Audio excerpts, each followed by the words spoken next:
What up, TCK Potters? Welcome back to the program. I'm your host, Sky Guasco. Another episode of the Candlestick Kids Fantasy Football Podcast, a.k.a. TCK Pod. With me today, once again, my man, Bobby Lamarco, a.k.a. Fantasy Football X Factor. Bobby, how you doing, brother? Sky, ready to talk about some wide receivers? Yes, sir. Let's get into it. On Tuesday of last week, Bobby and I broke down the top 24 quarterbacks from 2020, how they ended up, and how they finished the season and how they ended up there.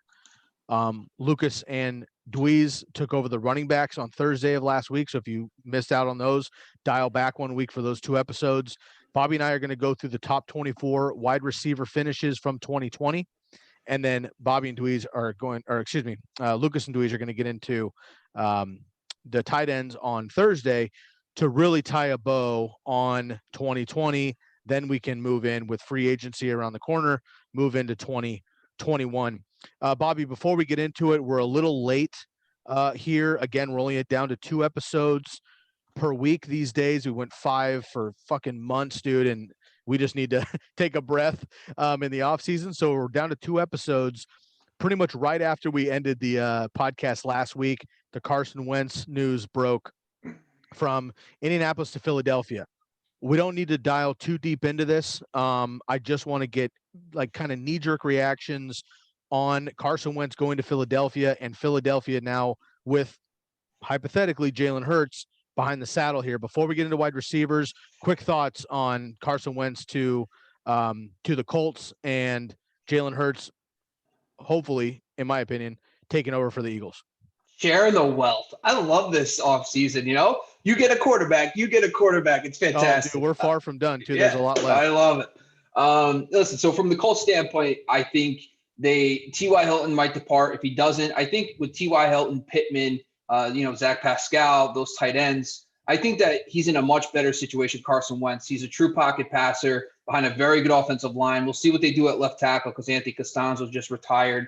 But it's a much better situation. Carson Wentz, technically with Jacoby Brissett, Brissett's not going to really challenge him like Jalen Hurts will necessarily. So I think his confidence will grow.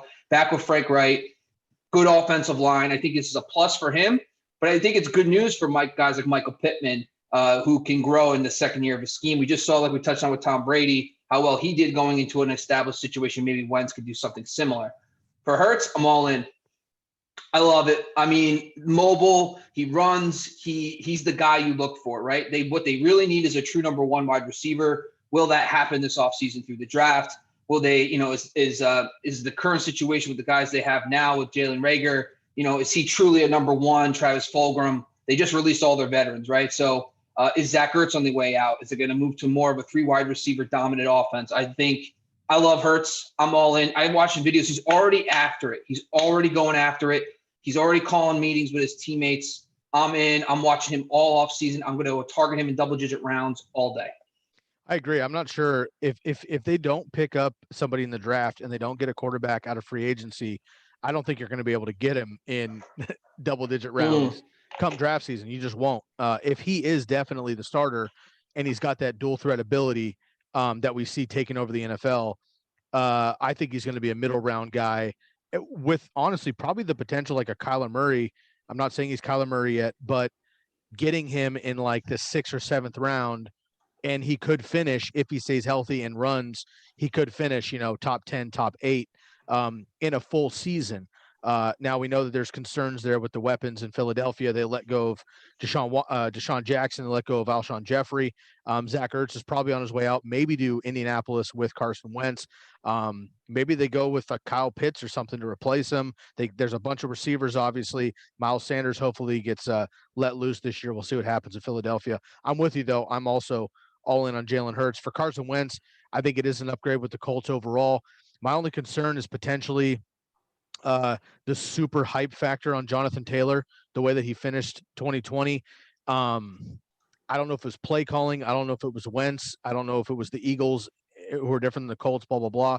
But Miles Sanders never really got what we could taste in the 2 years with Carson Wentz. I just hope that Carson Wentz, whatever it is, Carson Wentz doesn't slow down the maturity potentially of Jonathan Taylor. That's really my only concern with the situation over there. Otherwise, I do think it's an upgrade. And T.Y. Hilton potentially out on free agency as well. Michael Pittman, Paris Campbell, if he can stay healthy. Zach Pascal, as you mentioned. Jack Doyle is the only tight end for now, but I think they bring somebody else in, maybe Zach Ertz.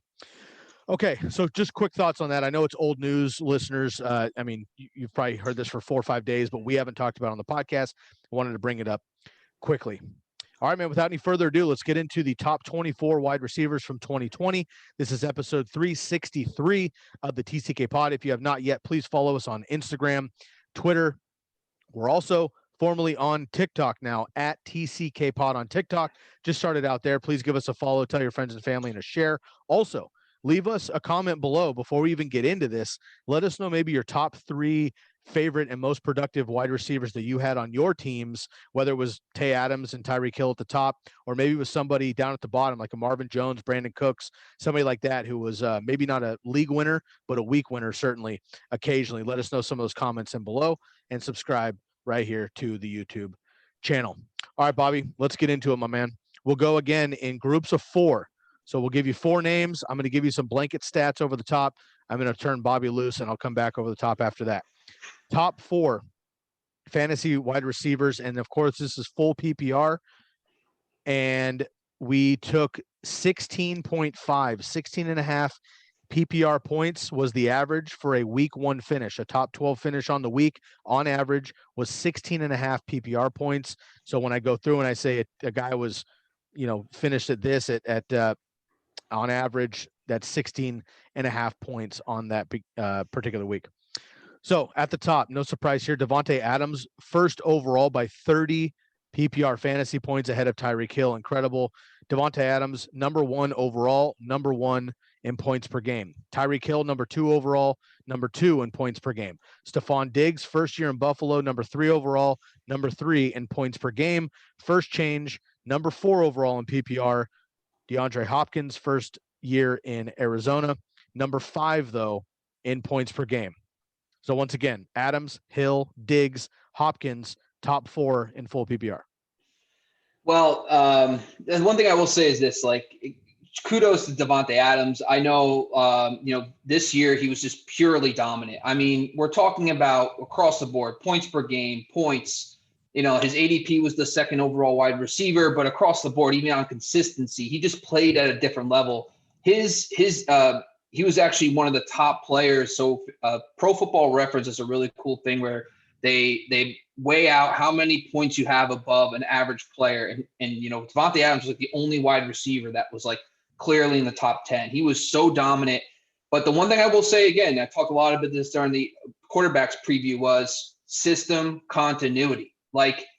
It was the 2nd year in the scheme for Green Bay, Kansas City, Buffalo. In those cases, for those offensive schemes, even the Arizona Cardinals, multiple years. Now, granted, DeAndre Hopkins and Staphon Diggs were new to their situation, but they went to established coaches, established quarterbacks. That is a common theme throughout this whole process. When I was looking at this, pretty much almost 80% of the top 24 guys we're going to talk about today essentially were in either established coaching staffs or established players in current systems. So that's what I noticed right off about these top 4 guys. But also, there wasn't a lot of players who really were truly elite outside of Adams and Hill. What I mean by that is elite performances. So I use half-point PPR consistency rankings. That's kind of what I use for all my stuff. What I categorize as elite is 19 points per game. Devonte Adams had 57%. The next person was Tyreek Hill at 40%. After that, it goes down to 31%. That's how dominant these 2 wide receivers were, especially Devonte Adams this season. And listen, they were also extremely consistent. These guys were pretty much top 5 across the board in consistency as well. So I think when you're looking at that from the fantasy standpoint this year, I think Hopkins and Staphon Diggs are truly going to make us evaluate these wide receivers and where they're going. Are they going to establish situations next year? Because I know there's a lot of guys like Allen Robinson. So it's really opened my eyes to looking at that in the future. But overall, a lot of continuity on offense. And I think that's what we're going to have to look at year over year when it comes to passing games in 2021, especially. So we obviously have a lot to move in free agency. Allen Robinson, as you mentioned, Juju Smith-Schuster, Will Fuller, a number of names. We mentioned T.Y. Hilton earlier. I was, and I'll be honest, I made a lot of good calls this summer. I made a couple of um, costly misjudgments, and two of them are in this conversation. It was Staphon Diggs and DeAndre Hopkins. Now, I know both those guys are elite individuals. Love them in Minnesota and Houston. Nothing against them as players at all. But especially Staphon Diggs heading to Buffalo and being with Josh Allen, who until this year, when he becomes the number one fantasy quarterback on the slate, he was literally the least accurate option in the NFL last year. And Stephon Diggs was coming over, no continuity, yada, yada, as you always mention. And I was concerned about that. DeAndre Hopkins, same thing. Can we trust Kyler Murray, yada, yada? Well, obviously we can. I was a little scarred, though, from 2 years ago when it seemed like a like athlete when healthy, Odell Beckham Jr., who is every bit of DeAndre Hopkins and Stephon Diggs, or used to be when he was healthy, goes and sees Baker Mayfield coming off of an incredible rookie season at the time, one of the best we've ever seen, and they could not catch a break. I was scarred from that, and we had heard multiple times over the offseason, is that an issue with continuity? And you mention it all the time that it's important. Are there situations in which you're more comfortable with or stay away from with a free agent moving? Like, again, I'm not going to say, we could say hypotheticals all day long, right? But Allen Robinson, if he doesn't go back to Chicago, is going to go to 31 other teams he's unfamiliar with at some level. Is he just a player that is so good and you believe in him that it must be a dire situation to not believe in him, or you're all in? Or is it just kind of like, you see what happens and these guys happen to just luck out and fall into good positioning? To be honest with you, like I just touched on, it's got to be, we have to evaluate the situation as a whole. So is the coaching staff established? Is the quarterback established? If Allen Robinson goes to a situation where the quarterback and the QB, the offensive coordinator and the QB are established, I might have to take a look at him more than I would if he goes to a new team with a new coach, with a new quarterback. Like, if he goes to the Colts, for example, like with new Carson Wentz, is how much of an impact does a new QB have and a new wide receiver? Because not only is Wentz, yes, he has familiarity with Frank Reich, but it's Frank Reich's system, not Doug Peterson. So Wentz is learning that system and learning a new wide receiver. It's too many variables. So I think that's a key when looking at where these guys go in the offseason. Fair enough. I agree with you. And of course, we will be breaking down all free agency as it comes along. I'm going to throw a couple stats out here for each of the four players we went through. Devonte Adams, most impressively, 11 games out of the 14 that he played as a wide receiver, one finish. So that's top 12. But he had 4 different weeks where he finished as the number one wide receiver overall. 18 touchdowns, which is incredible, obviously. He failed to score in only 3 games. He was hurt in one. It was the game after the bye in another, so I'm going to give him passes on those. 30 PPR points ahead of Tyreek Hill, as I mentioned, and Hill played one more game than Adams. Scored at least 2 touchdowns in 5 of 13 full games. Quickly down the list here, Tyreek Hill, 10 of his 15 games as a wide receiver, 15 touchdowns. That's going to help tremendously, although just 3 games of over 100 yards. So, again, not quite boom or bust. He's much more boom than bust, obviously, but only 3 games with 100 yards, which I thought was quite surprising. Stephon Diggs, 11 of his 16 games as a wide receiver, led the NFL in targets at 166, receptions 127, receiving yards at 1535. And he had 7 games over 100 yards, but just 8 touchdowns. That's the big difference with him and Hopkins not to be in that elite tier, is they only got 8 and 6 touchdowns. Nuke Hopkins, half of his games as a wide receiver, second in targets, receptions, receiving yards, but just those 6 touchdowns, and third highest yardage total of his career with 1,400 plus with Kyler Murray. So I expect them. And look, Kyler was hurt half the season as well. If they can duplicate that, I think he's going to be well over 1,500 yards next season, which could get him up into that number 1 or 2 tier there for Nuke Hopkins. Okay, so your top 4, again, from 2020 wide receivers, full PPR, Devonte Adams, Tyreek Hill, Stephon Diggs, and DeAndre Hopkins. No real surprises up there. Let's go with 5 through 8 here. Calvin Ridley, number 5 overall. Number 4, though, in points per game, played one more game, or excuse me, one less game than DeAndre Hopkins. Number 6, probably the surprise on the board overall here. Justin Jefferson, number 6 overall, number 8 in points per game. DK Metcalf, number 7 overall, number 9 in points per game. And his teammate, Tyler Lockett, number 8 overall, but number 11 in points per game. Remember from the QB episode, we want those numbers. We want that second number to be lower than the first one. So if somebody finishes at 8 overall, but 11th in points per game, that's the wrong ratio. We're looking at, that to go the other way. So let's talk about Ridley, Jefferson, Metcalf, and Lockett. Oh man, the thing, let's start with Ridley. I think a lot of people were calling him this year's Chris Godwin, and pretty much everybody was right. He was in the second year in Dirk Koyter's scheme, but I think the biggest thing with Calvin Ridley is what would his impact have had been if Julio played 16 games, right? I think Ridley took advantage of the games that Julio was out. He was the primary focal point of that offense, but the good thing about Ridley is he showed that he can be the guy. And I think that's fantastic for his dynasty value. I think that's fantastic for him moving forward. But Julio is still a baller. I mean, let's not pretend for a minute that Julio, when he's on the field, isn't dominant. Now, is it going to be like the Roddy White Julio thing from like 6-7 years? White started getting hurt. Julio would emerge and he took over permanently. Is that going to happen with Julio and Ridley next year? Now, not to touch on too much, but Ridley, they're going to be a new scheme with Arthur Smith and Julio coming back. I just don't know if Ridley's going to be able to return value as a top 5 ADP wide receiver next year. So it's just something to monitor. Julio's health. Do they keep him on the roster? And what the idea is him moving forward.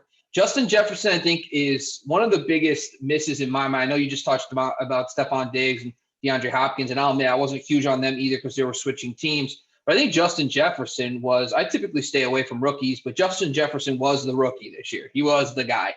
I talk a lot in the offseason about system continuity. Gary Kubiak took over for Kevin Stefanski, but Kubiak was on staff, and that was the offense they were kind of running. Kubiak was a senior offensive advisor. He comes in, and he's able to keep that system going. And now his son, Clint Kubiak, is going to be taking over as well. So that's great news for Justin Jefferson.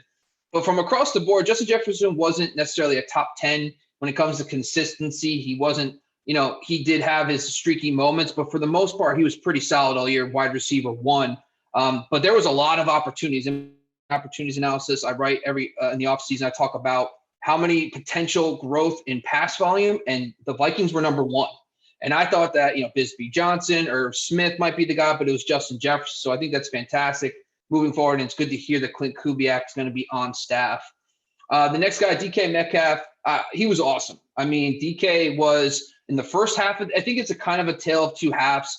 I will tell you this. I did write an article for Razzball about shadow coverage. DK Metcalf had 10 shadow coverage matchups this year. So he finished as a top 10 wide receiver, and he had 10 shadow coverage matchups. A lot of those came in the second half of this season, which is where we saw kind of his dip. He did struggle a little bit against Jalen Ramsey and Patrick Peterson somewhat. So he wasn't as strong when facing those elite corners, but at the same time, he still was about a borderline wide receiver 1, even in those games. So he was a much more consistent guy versus his counterpart, Tyler Lockett. I mean, Lockett was not consistent. I mean, so in some of the metrics I used for my analysis, he was outside the top 25 in consistency. He pretty much faded completely out once the second half hit. He had a couple big games early on, but overall, he did not get it done for you for fantasy purposes. I mean, when I'm looking at his stats, he was the only wide receiver in the top 20 that had over 50% subpar games. I mean, it was bad. I mean, it was about 62% of his games, according to my metrics, were under 11 points per game. So that's not going to get it done for a true number 1 wide receiver. Plus, they're going to bringing a new coaching staff, DK Metcalf, another year with Russell Wilson. So Tyler Lockett, even though he finished as a true, like a top 10 wide receiver on the season, I'm not sure if I'll be able to draft him next year at that position. I agree. Tyler Lockett, 6 of his 16 games was a wide receiver 1 finish. Again, that's not wide receiver 1 overall. That's just top 12. So just, basically 1/3 of his games was a wide receiver 1 performance. Only 2 games over 100 receiving yards, 100 exactly in week 3. And of course, that huge game versus the Cardinals in week 7 with 200 yards and 3 touchdowns. 12 of his games under 70 receiving yards, 7 games under 50 receiving yards. So again, concerned about Tyler Lockett moving forward. He and Russell Wilson have an incredible mind meld as far as difficulty in passing. And when Russ is scrambling, he's looking at Lockett. So that's good. But unfortunately, I think with the emergence of DK, it's, going to be, I'm also not confident that I can trust Tyler Lockett personally. DK Metcalf had the 2 seasons, as you mentioned, pretty much. Half of his games, wide receiver 1, exactly 39 targets. This is interesting. So let's take the first 5 games for DK Metcalf and the last 5 games. Exactly 39 targets in each of those games. So 39 targets over the first 5 games, 39 targets over the last 5 games. 496 receiving yards and 5 touchdowns over the first 5 games, but just 264 receiving yards and 1 touchdown in the final 5 games. So unfortunately, that is not going to get it done clearly.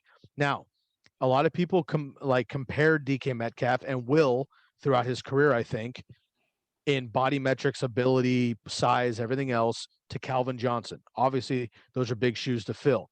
If you take Calvin Johnson's second season in the NFL and you take DK Metcalf's second season in the NFL, they are eerily similar, which I thought was quite impressive. I'm going to bring up a tweet I put out earlier today and just read it off verbatim. Of course, you can follow on Twitter at TCK_pod.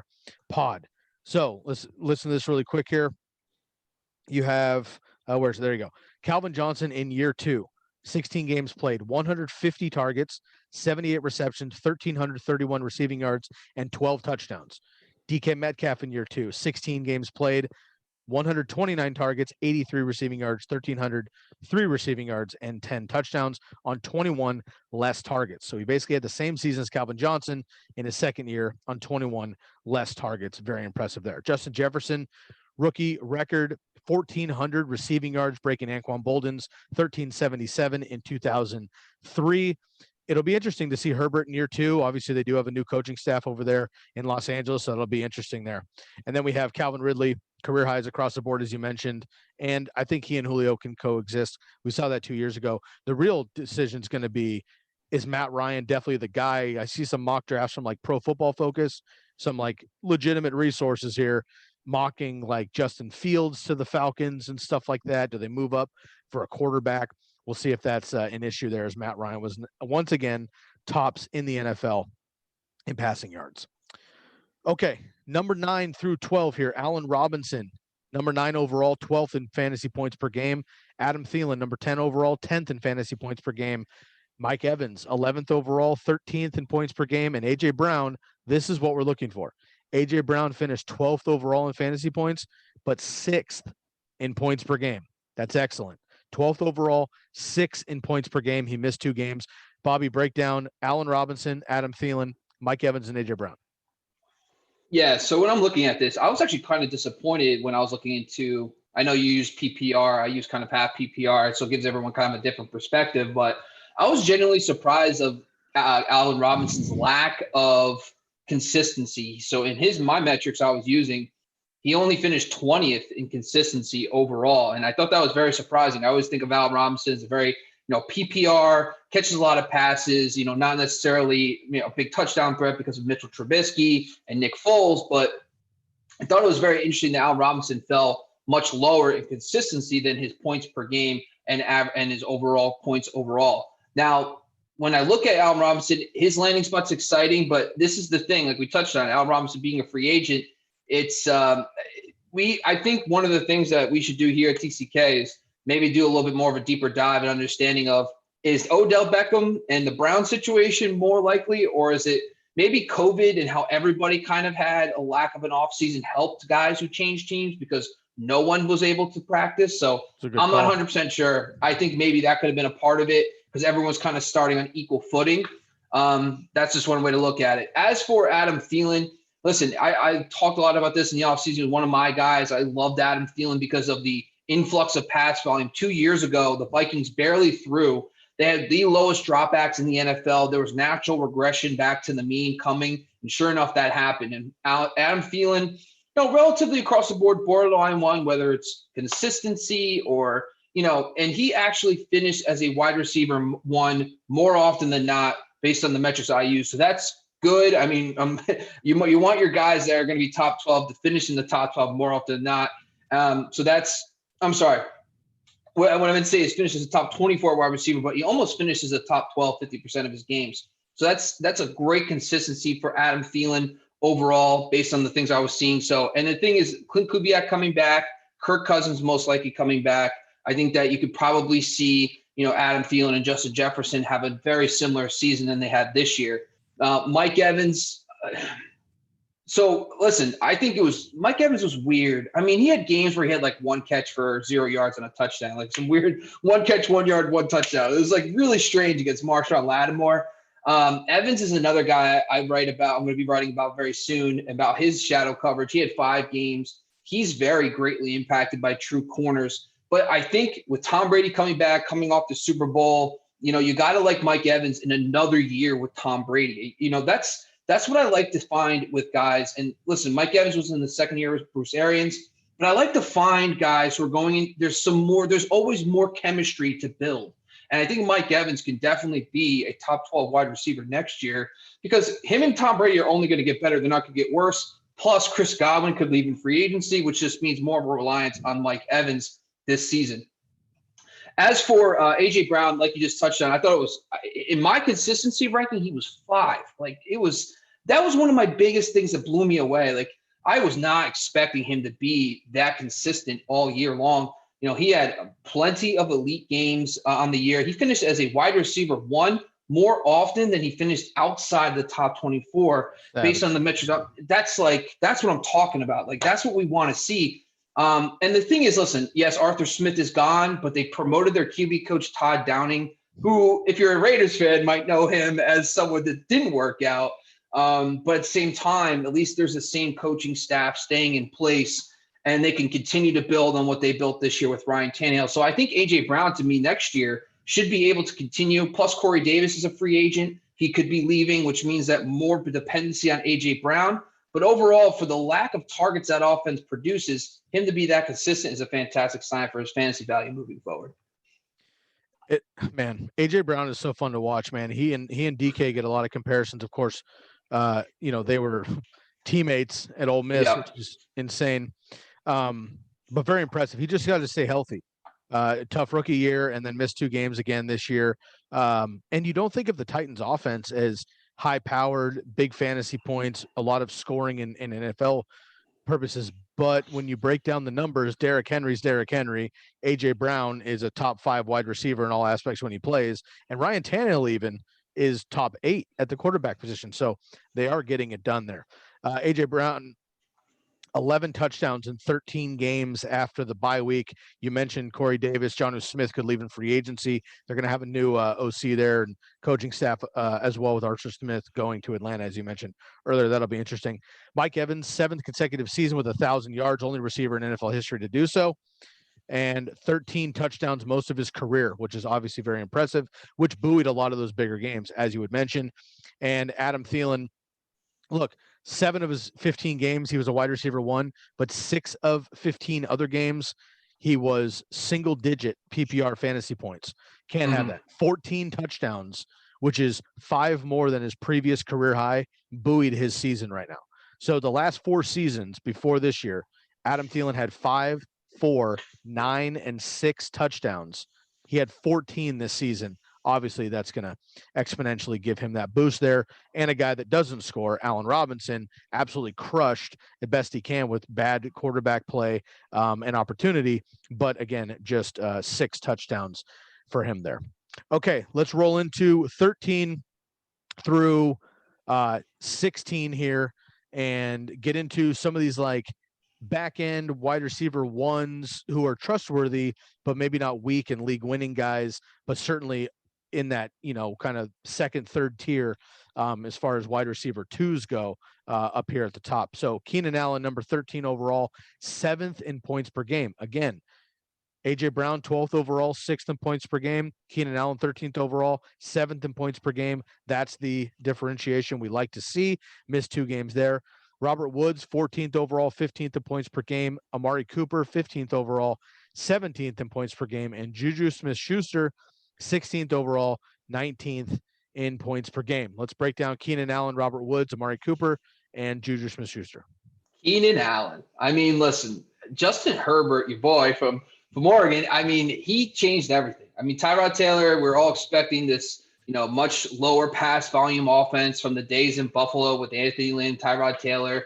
That's why a lot of us, especially me, was not high on Keenan Allen. I was expecting a guy who's more dependent on targets to get less targets. Well, that did not happen. I mean, Justin Herbert came out balling at Rookie of the Year. We know all that, but Keenan Allen was the focal point of that offense once again, and he was just fantastic. He was a great value based on where you could have gotten him in fifth round. Sometimes he fell into the 6th round in 10-team leagues. But the thing is this year, so the one thing I will say, there is going to be a new offensive coordinator. Joe Lombardi, the Saints QB coach, is now the OC for the Chargers. That's something. The one thing you could say is, hey, he could just use Keenan Allen like they used Michael Thomas. That's a great point. Joe Lombardi failed as an OC in Detroit a couple of years ago, but maybe this is the second time around. Maybe he could really improve. Maybe they will use Keenan Allen like they used Michael Thomas. So the talent's there. I think, with Justin Herbert going to his second season, we'll see. But Keenan Allen was just fantastic across the board. Robert Woods, I mean, what does this guy got to do to earn respect? I think every year he always outkicks his ADP. People like Robert Woods, but they draft him like, in the 4th, 5th round. They're just like, you know what? I guess I'll take Robert Woods. But then he's just going to finish exactly where you draft him and give you value. So the great news with Robert Woods, Matthew Stafford's coming. I mean, listen, I know we're not supposed to get excited. I know I'm the big, stability guy and, continuity. But Matthew Stafford in the Rams offense with Sean McVay and Robert Woods, why wouldn't you get more excited? I think this is going to maintain Robert Woods' value again with Stafford coming in. I think it's fantastic news for him. Amari Cooper, we truly don't know what Amari Cooper's going to be like, right? Because 2 years ago he gets traded midseason. This year he loses Dak Prescott. So Amari Cooper, surprisingly, based on the metrics, was very solid. I mean, he was very consistent. He wasn't like a big outlier in any of the metrics that I saw, in the sense of he was pretty solid in the top 24s, consistently there, even with Andy Dalton and the backup quarterbacks. I think with the second year, this is the one I'm talking about. I'm excited for Amari Cooper because it's the second year of the scheme, going with Mike McCarthy. They're bringing back Kellen Moore. Dak Prescott, let's see what happens, but I'm assuming Dak's coming back. Amari Cooper, to me, is someone you got to be targeting in drafts next year. I think he's going to grow. There's a big opportunity for that offense to grow in the second season with Mike McCarthy. And for him to finish as a top 20 wide receiver with all the things that happened with Dak, I think it's a fantastic sign for his fantasy value moving forward. And then Juju was kind of surprising. Juju, really from a metrics standpoint, he did finish as a top 24 wide receiver in my metrics more than not, which is good. Which is very surprising. Juju Smith-Schuster's season wasn't huge because Deontay Johnson emerged, Chase Claypool had his moments, and Big Ben wasn't spectacular in his own right. So I think a lot of people forget how good Juju really was. I mean, granted, he was drafted probably in this range as an ADP spot too. So Juju, to me, like his free agent destination, I don't know where he's going to go, to be honest with you. But he showed this year that he can perform when he has competent quarterback play. So I think if he goes somewhere with a competent quarterback, I don't know if Juju's the guy I'll be targeting based on where his ADP is, but I think it was very surprising that he finished this high because of the fact that, those other younger players emerged this season. Would you like to see Juju go somewhere where he becomes the number one? Let's say hypothetically that, this is a bad example because it's bad quarterback play, but let's say they get a good quarterback in Chicago and Allen Robinson leaves, Juju goes to Chicago. He is the number one at that point. You think he's better there, or is he better in an offense, pick a team where he's a high-end complementary piece? I think he's better as a high-end complementary piece. I mean, he's an interior slot receiver. Deontay Johnson and Chase Claypool, those guys were ballers. I mean, they were both very good receivers. We're going to talk about them later. I think that Juju, the problem is we didn't get to see it, right? Last year, Big Ben goes down. We're not going to fault anybody for how bad the Steelers offense was last year with Mason Rudolph and Duck Hodges. But I think this year, to me, I think Juju, I would like to see him go somewhere as a complimentary interior wide receiver. Like, for example, Green Bay. Like, imagine him on the inside with Devonte Adams on the outside. That's what I'm talking about. Absolutely. Totally agree. And, of course, that would be a quarterback situation that you would be just fine with, obviously. Right. Yeah, Juju on the move, though. Looks like he's on his way out of Pittsburgh into free agency. Amari Cooper, the only concern or question mark is going to be how does Dak come back and does Michael Gallup leave? CeeDee Lamb, of course, was out of the gates absolutely on fire. But are they going to kind of be a 1A, 1B, or is one going to jump the other there? Robert Woods, you're right, kind of a unsexy pick, but always someone you can rely on. He just doesn't score. It's the same thing with Jarvis Landry. Look, if Landry and Robert Woods scored 8 to 10 touchdowns every single season, they would be up there in that back end wide receiver one every single year. They have the PPR catches, they have the yardage, they do score. Robert Woods also added 2 scores on the ground as well in that Rams offense. So with Stafford coming in, love that, of course. And Cooper Kupp could potentially be on his way out. We'll see what happens there, but nonetheless, I like Robert Woods. And Keenan Allen was absolutely on fire in the first half. Now, how much of that, Bobby, do you think had to do with Austin Eckler being out for a number of weeks, though? Because when he came back, Keenan Allen was fine, but he was not grabbing 10 balls for 100 yards and a touchdown every week when Austin Eckler came back. Listen, I know we should definitely take a look at 2020, but like, with the new coaching staff coming in, I don't mean to be discouraged what happened last year, but this is going to be a completely different offense. Like Keenan Allen, Joe Lombardi is going to try to make Keenan Allen his Michael Thomas, and then Austin Eckler is going to try to be the Alvin Kamara. And both of those guys flourished, right? So I get it. Austin Eckler demanded more targets than guys like Justin Jefferson, Joshua Kelly, Kalen Ballage. So, yes, it did knock him down, but I think overall he was still extremely consistent. I just think that the new coaching staff comes in. I think, he's going to be peppered with targets in that Michael Thomas role. Best thing about the comparison, both players, of course, wear the number 13. There you go. Done. Deep stats here on the TCK pod. Only ones we do. All right, number 17 here, Brandon Cooks with Houston, 17th overall, 14th. In points per game. Marvin Jones, my boy, makes the list here. 18th overall, 20th in points per game. Robbie Anderson, not DJ Moore. Robbie Anderson makes it here on the list here. Number 19, 22nd overall. And Terry McLaurin with a number of quarterbacks in Washington, 20th overall, but 16th in points per game. Did miss a game here. Let's go with Brandon Cooks, Marvin Jones Jr., Robbie Anderson, and Terry McLaurin. So when I was looking at this tier of guys, outside of Justin Jefferson, this is where you found the crazy value on the season, right? So ADP, Brandon Cooks, wide receiver 38, Marvin Jones 36, Robbie Anderson 58. Those guys were huge values this season, but there was big reasons why. Brandon Cooks was Will Fuller, right? I mean, we have to talk about Will Fuller. He would be on this list right now. We probably would have already talked about Will Fuller if it wasn't for his suspension. Will Fuller through 10 weeks was dominant. Like, he was a top 12 wide receiver. And Brandon Cooks kind of took over that role in the second half. Now, you can't fault Brandon Cooks. He only capitalized on the situation with Deshaun Watson playing at an extremely high level. It's really going to ride on whether Deshaun Watson comes back and if they retain Will Fuller, if you can look at Brandon Cooks as a top 24 wide receiver next year. So he has a lot of moving parts, but down the stretch, he really showed that he could still be a very competent wide receiver and be a borderline wide receiver one down the stretch of the fantasy season. Now, for Marvin Jones, listen, there was no Kenny Golladay. So I guess anybody I liked Marvin Jones in the offseason. I like the fact that Darrell Bevel's scheme, heavy play action, a lot of shots downfield. I like the fact that him and Kenny Golladay could really emerge on the outside for that offense. But once Kenny Golladay barely played this season, I think Kenny Golladay played like 5 games. Marvin Jones, for him to finish here makes sense. I mean, listen, for him to take over the number 1 role for an offense led by Matthew Stafford, you expect him to be right in this area. I think him finishing as a top 20 wide receiver shouldn't come as a shock, especially because there was no Kenny Golladay. But the problem was Marvin Jones wasn't that consistent. He did have a decent amount of elite games, but according to my metrics, he fell outside the top 24 way, way more than he finished inside the top 24. So I think that's kind of a problem from that standpoint. So he had a little more boom or bust for this list.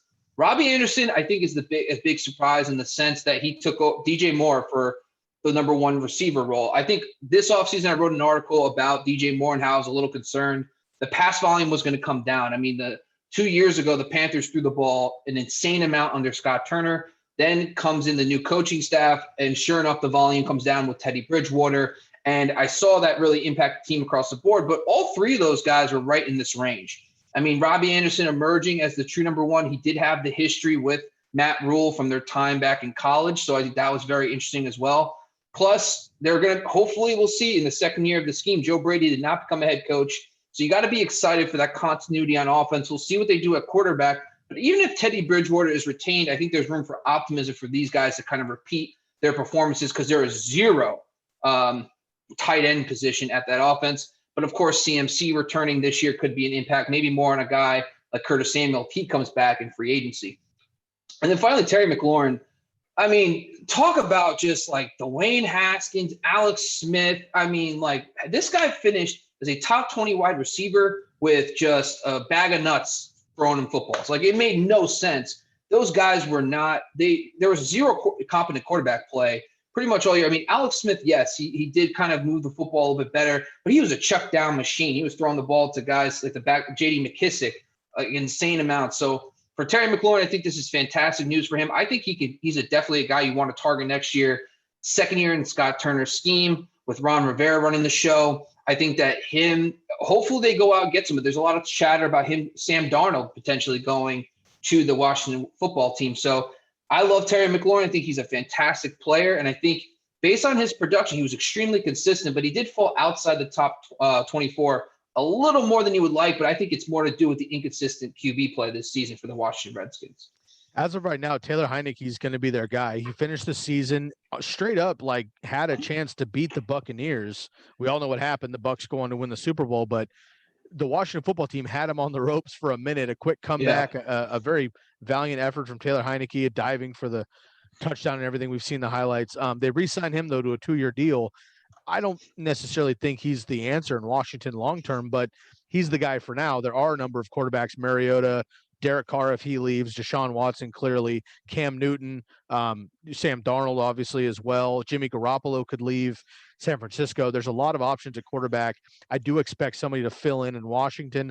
I also expect somebody either to back up Teddy or replace Teddy in Carolina as well. Denver could be a landing spot. Chicago, there's so many options clearly, but I think Washington football team is going to have to bring in somebody there to mix it up. Terry McLaurin's another one of these guys, man, where like and actually it's funny, 2 years he's been in the league. I've managed about 7 to 8 teams per season. So let's call it 12, 15 teams in 2 years. I do not have any Terry McLaurin shares in any league, any format. I've not had him on one of my teams because I don't trust Washington. I see his talent. I don't trust Washington, unfortunately, but I would love to capitalize now on maybe some lowered value because of the stigma of Washington and see what they can actually come away with there. So I would love to see Terry get a legitimate quarterback and stability. I believe in Ron Rivera. The defense is great. They do have weapons on offense. Gibson, McKissick, yada, yada. We'll see what happens in 2021. Robbie Anderson was one of the biggest surprise. Obviously, Justin Jefferson is the biggest surprise because he's a rookie and everything else. CeeDee Lamb as well. T. Higgins was going to be on this list if Joe Burrow stayed healthy as well.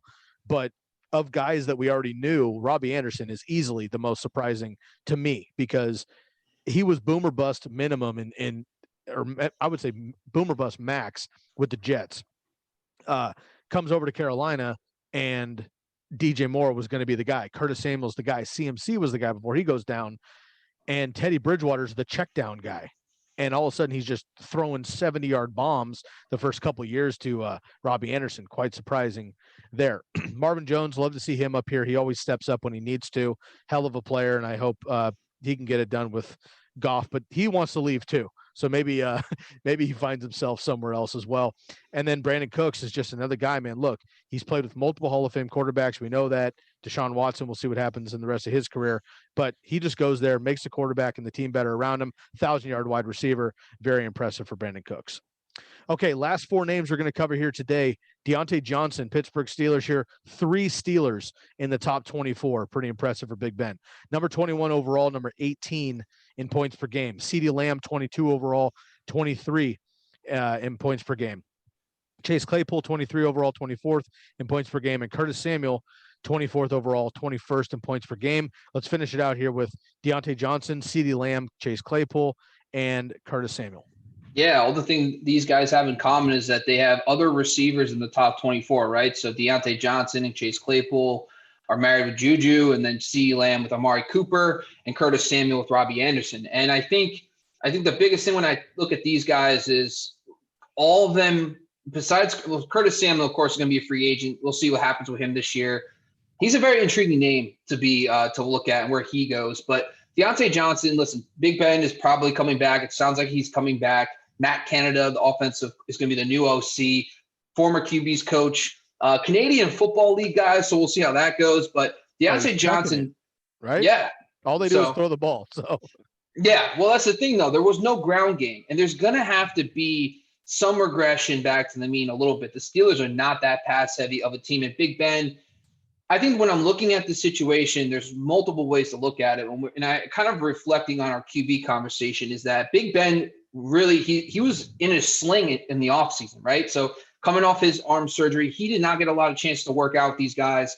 For Big Ben to come out and play the way he did, it was actually impressive because he looked like a grizzly bear in April of last year. And then he comes out and he plays. And I think this year he'll actually be able to throw early and he'll be able to connect with these guys. And maybe that can keep this value up. But Deontay Johnson, to me, is another guy who's just going to be maturing, going into his third year in the NFL. And with him, I just think that, that Antonio Brown role in that offense intrigues me. And I think that's the role he plays. So I think he's someone that next year he can definitely, with Juju leaving, of course, but James Washington comes in. Who takes over in the slot? And that's a good question for you, Sky, if you want to just jump in for a second, because you have Deontay Johnson, James Washington, and Chase Claypool technically. Who's going to take that main slot role? One of those guys going to kick inside? Is it like a Ryan Switzer going to be over the slot? What are your thoughts on the slot situation for the Steelers?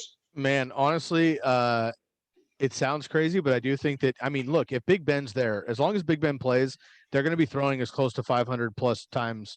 That's just what they do. James Conner's toast. Unfortunately, love the guy, root for the guy as a person. He's just not bell cow material. They could bring in a Chris Carson type guy to just, David Johnson, I don't know, plug and just give these guys reps. But look, in my opinion, let's go down the list. Chase Claypool to me is a burner. He's what we wanted Martavis Bryant to be, right? Same guy. Beast. You throw it up. You can make the matchups faster than people, stronger than people, blah, blah, blah. I like Chase Claypool on the outside. Then it comes down to Washington or Deontay Johnson. If it's between those two, I think it's got to be Washington in the slot. Washington is another great sideline burner, but Deontay Johnson proved his salt down the stretch. Bobby, I know you have a lot of these on your side. Do you have a spreadsheet you can get into? And I'm putting you on the spot here if you can get to it. Do you have splits maybe with any of these guys in and out of the slot? That might help a little bit just to see if you have any idea of like routes run. If you don't have it in front of you, it's no big deal. Oh, Sky, bring it up because Sky, how dare you? Of course I got it up. I think me and Sky, we're becoming best friends. I literally just started pulling up my stats, and that's crazy you just asked me this. So Chase Claypool actually led those three guys in slot routes. Now, is that a rookie? Is that a rookie thing, or because the other two are better on the outside? Well, Juju's here. That's interesting. Well, no. So of the three, Juju was at 85%. Okay. Chase Claypool was the next guy down of the main guys at 23%. So Chase Claypool 23, James Washington 19, and then Deontay Johnson was only 14% slot. Okay. So interestingly enough, it would be technically Chase Claypool would be the next guy. Can you imagine Chase Claypool is just like the weekly third option in the slot? The dude's like 1.5 feet taller than linebacker. I know. Well, that's what I'm talking about. The big slot role has become popular. Michael Thomas is not a small receiver. He's physical in the middle. Devonte Adams. Exactly. Well, Adams, just forget about it. His slot stats are just insane. Yeah, but that's what I mean is like, there's that when you have a player like that, Chris Godwin, these players that play in the slot who are not slot receivers, the mismatches are insane. And the Steelers, frankly, have 3 of them. Right. So I think personally, Deontay Johnson's married to that Antonio Brown role. I think he's going to continue to play that role. I think that's where he's functioning. I think Chase Claypool and James Washington is where it's going to get interesting. But the one thing that I do worry about is because coaches love players like Ryan Switzer, right? Mm-hmm. Or in those little slot guys. Julian Edelman. Yeah. So I could see one of those guys taking over as the primary slot, and then they continue to rotate Washington and Claypool on the outside. Let's hope not. But that's just something to monitor this offseason, because if you get those 3 guys on the field, we could definitely see Chase Claypool and Deontay Johnson return value again next year with Big Ben and a lot of continuity on that offense. That offensive line is a problem, though. I mean, that's something we'll have to talk about at a later time, but they just lost their center, Pouncey, for retirement, and then they had a lot of issues up front with injuries this year. So that stalwart offensive line over the past decade is starting to go downhill as well. Let's talk about CeeDee Lamb. I think CeeDee Lamb, to me, I love the fact that he became he took over Michael Gallup. I think Michael Gallup, to me, was one of my guys this offseason. I was interested in Michael Gallup. I like to favor veterans over rookies, but at the same time, it was very evident that CeeDee Lamb is the real deal. But CeeDee Lamb was the primary slot receiver. He kind of took over that Randall Cobb role in that offense with Mike McCarthy, and that's a very lucrative role. We've seen that. And I think with Dak Prescott potentially coming back, second year in Mike McCarthy's scheme, I think him and Amari Cooper can improve on their numbers from this year. So I'm definitely buying CeeDee Lamb, especially because I love the fact that it's such a talented receiver, gets to play in the slot and get those mismatches. We just talked about Chase Claypool, but CeeDee Lamb is like a legit first-round pedigree wide receiver who can now take advantage of nickel corners. Please, give me that all day. I'm in on that. And then Curtis Samuel is the last guy in the top 24. The fact that him and Robbie Anderson finished ahead of DJ Moore is just crazy to me. But Curtis Samuel, I think, listen, that offense, the way they operated, they were actually a little surprising. Joe Brady, I thought he was going to bring more of a style like you saw with Sean Payton. But the thing was, they used all 3 of their wide receivers. They did not use the tight end at all. So Ian Thomas was a non-factor. They used Curtis Samuel very creatively in the run game as well. So I think Curtis Samuel, his landing spot will be I think he needs to go to a solid, like any wide receiver, of course. I would like to see him go to an established situation. But him leaving in free agency, what does that do for guys like Robbie Anderson and DJ Moore? I think that's something to monitor, especially if Bridgewater comes back, if the Panthers run it back. I think DJ Moore and Robbie Anderson can improve on their numbers the second year in a scheme with no Curtis Samuel in the fold. I like that a lot. What would you think about just a hypothetical situation, Curtis Samuel and Chris Godwin just switching places? Ooh, Tommy B. Yeah, I think it's switching places. I wouldn't want to see Godwin go to the Carolina Panthers. So in your hypothetical, I'm denouncing that. I want to say Curtis Samuel going to Tom Brady. I think that's awesome. I think we've seen James White with as a receiver, but he's also he was a running back at Ohio State. Yeah. I think that would be a great fit for that, but I don't see that happening necessarily. I think the Buccaneers have a lot of free agents that they're going to have to prioritize over going out to get a wide receiver. But in that situation, listen, you play with Tom Brady, you're going to get better. So I think that, granted, Chris Godwin dealt with injuries, but, that's something we'll talk about a little bit later, I guess. But there's Curtis Samuel, give me a good quarterback, established coaching staff. I'll be interested in buying. Cool. I like that as well. We've talked about the Pittsburgh Steelers quite a bit here with Deontay Johnson and Chase Claypool. CeeDee Lamb, man, again, burst onto the scene as a rookie. We don't know what would have happened with Dak in year 2. Hopefully, we'll see that happen. Do you think there's a chance that CeeDee Lamb could kind of pull a Calvin Ridley over Julio this year at all if Dak is healthy?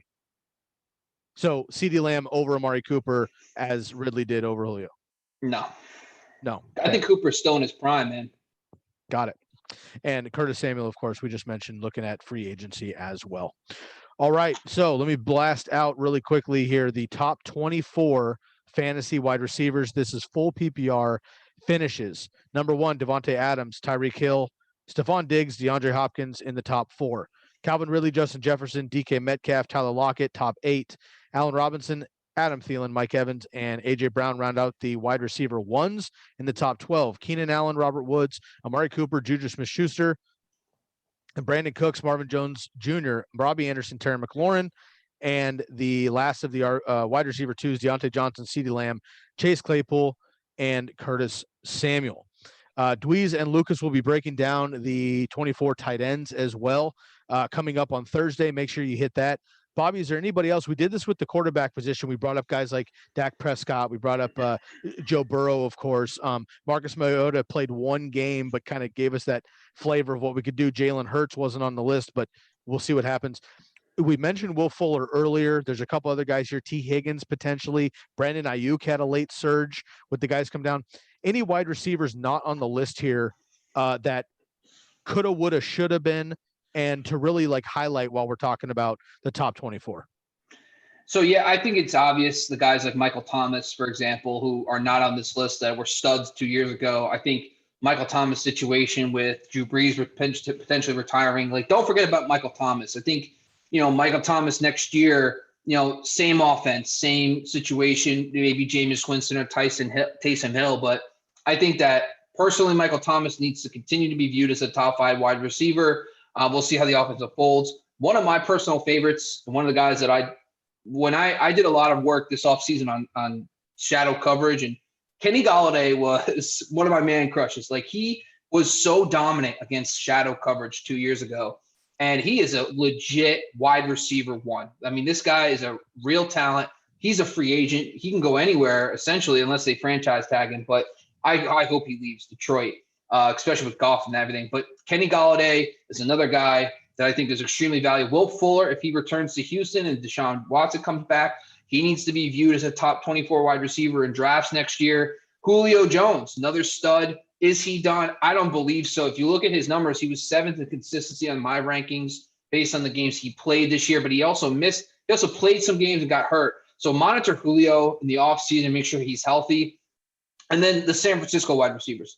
I think Debo Samuel and Brandon Ayuk. I mean, Ayuk was actually surprisingly, he was actually a top 12 consistency wide receiver on the metrics I was using. He was awesome. I mean, the guy was almost 2-to-1 when it came to top 24 receiver versus non in the games he played. Debo Samuel is a freak. I mean, Sky, you're you're our San Francisco 49ers expert. I think that, yes, the QB situation needs to be figured out, but like, what are your thoughts on those guys next year? Could Brandon Ayuk, Kittle, and Debo all succeed in the Shanahan offense? Yes. The problem is, I don't know if Kittle's Kittle. Okay. And I know you have to say Kittle, Debo, and Ayuk for this conversation, but Kittle's Kittle. He's always going to have more work, beast out. He's the number 1 and 2 target in the Shanahan offense, period, especially if Jimmy sticks around, which I hope he doesn't. We've been over that. Let's go into Debo, who is a beast, but unfortunately he's become injury plagued. He's been in the league 2 years. I'm not going to give him the old injury prone yet. He's injury plagued, which is one step below, but it's not looking good. Brandon Ayuk, look, no joke, right? We got him from Arizona State, and I was talking to kind of my 49er buddies, and we were just like, yo, this kid is the truth. And he was, right, when he got his ability second half of the season. So can the two receivers coexist? Yes. Shanahan works to get them open. They're both kind of that running back like Laviska Shenault guy, right, where they take handoffs, bubble screens. Debo Samuel, I don't have it pulled up in front of me, I apologize, but Debo Samuel, I think his ADOT, average depth of target, was like negative 0.4 yards or something like that, like insane, right? Because most of it was like bubble screens behind the line of scrimmage. I think they both coexist, but with George Kittle there, all three of them, I think it's going to be tough for both those wide receivers to rise to the top unless, and I don't want to jinx it, so I haven't been talking about this, if somebody like a Deshaun Watson comes in or Sam Darnold and goes nuts, I think that they can all coexist. But with Jimmy and limitations there and the offense that Shanahan's going to run with a quarterback like Jimmy Garoppolo, run-centric, I do not see all of them being great. Now, can Debo and Brandon Ayuk be weekly wide receiver 2s? Absolutely. And you're not going to have to pay for either one of those at wide receiver 2 cost. So they're both values. Ayuk, obviously, much more so. Kittle only played half a season, still the tight end 3 on the year in points per game. So he's out there. He's the guy. He'll be the man. If I had to dynasty wise, straight up dynasty, I would go with Ayuk over Debo. because I'm just worried about injuries dating back to college as well. So I would actually go Ayuk over Debo and save the value, and Kittle's Kittle. In redraft, haven't quite got there yet, but I lean Ayuk still because you're getting him 3-4 rounds later than Debo Samuel, who is an animal, but so is Brandon Ayuk. Yeah, just so you know, Sky, you lied a little bit. Debo's average at the target, according to Pro Football Focus, is 2.16 yards. So he was a huge downfield threat. I don't know what you're talking about, but 2 yards average at the target is dominant as a wide receiver. So I must have seen another metric or something, but there's some metric where Debo was negative ADP in some level. I forget exactly what it was. Nonetheless, a 2 yard ADP. Yeah, it's insane. I mean, come on, folks. Like literally what that means is the average depth of his targets were at 2 yards. So he's catching bubble screens behind the line of scrimmage, not down the field. That's George Kittle. Their tight end is the field stretcher. And of course, look, if Jalen Hurd can stay healthy too, don't get me fired up with the Niners, bro. It's too early in the offseason for me to start speculating. We don't have a quarterback yet. The quarterback we do have won't be our quarterback. I don't want to get into this, but Jalen Hurd, straight, I'm going to throw this out there on the podcast just so I have it recorded. Jalen Hurd might be the best receiver on the team. I'm going to throw that out there right now. He might be the best receiver on the team. Hasn't played yet. Just going to put that out there. Just sell the farm. Call up the 49ers. Be like, three first-round picks, Jimmy G. Let's get Deshaun Watson in the door. Come on. My only issue is what that always comes around to. J.J. Watt leaves. We need to get Nick Bosa. If I'm the Niners, I'm not giving up our J.J. Watt, who hasn't hit his prime yet, in my opinion, for Deshaun Watson. I'm just going to throw that out there. We lost to DeForest Buckner, and that was a huge miss up in the middle, and you saw how dominant he was with the Colts. So I don't want to lose another part of that defensive line that, frankly, the defensive line got us to the Super Bowl 2 years ago. So I digress. All right, folks, those are the top 24 fantasy football wide receivers from 2020, a recap of last year. Dweez and Lucas bringing in the top 24 tight ends on Thursday. Make sure you check that out. Make sure to catch us on a couple new channels, right? We got the YouTube channel now, which you're seeing here. Please subscribe, give a share, hit the bell. Let us know in the comments any of the different, maybe interesting stats that you heard, or a couple of these guys that you had on your team who helped you win a hashtag TCK title. Also, of course, follow us on Instagram at fantasyfootball_TCK pod, on Twitter at TCK_pod. And we are brand new as of last week on TikTok, finally, at TCK pod. At TCK pod. We're just starting out. We're getting the reelies rolling. Make sure you share and get us out there to your friends and your family. And of course, Bobby Lamarco has his own channels as well. My man, where can everybody find you? Yeah, you can follow me on Instagram at Fantasy Football X Factor. Same thing with TikTok as well. I also write for football.razzball.com in the off season and expand the box score. So go check out my articles there. But always follow me on here. I'll be every week with Sky talking football. Can't wait.